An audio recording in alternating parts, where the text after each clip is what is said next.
Yan, welcome back mga tropa at mga kalapatids.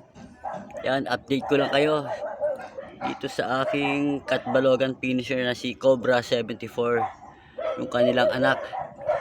So bali kanina kasi naglalag yung phone ko, hindi ko na video. So sa kasamaang palad o nakakalungkot na balita, namatay po yung isang anak nila na naka 2K band superset ng Ulpa. Yun na nakakalungkot. So nag-iisa na lang to. So ang ginawa ko, yung singseng, kinuha ko yung singseng.